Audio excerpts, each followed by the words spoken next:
This is a MarkForged MarkII, which we bought used.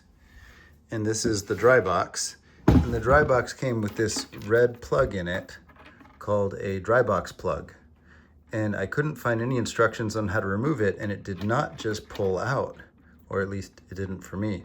So what I ended up doing is using two small adjustable wrenches and adjusting to them, which I think is 11/16.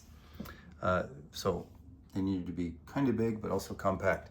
Putting one on each side of the extruder dry box adapter and taking it apart. And there's a washer on this side, and then this is used, so there was dried thread lock in here, so some powder came out, which I think is dried thread lock.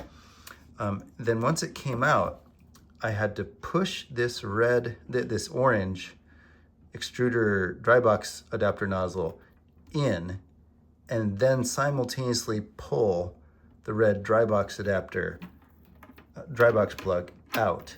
But if I hadn't just pushed this in, it didn't work. It wouldn't release, no matter how hard I pulled. So I had to take this all the way out. This, in my case, brass, but I think some newer ones are hardened steel.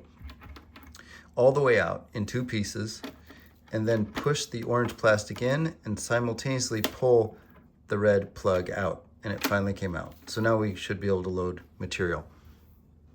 Good luck, everybody.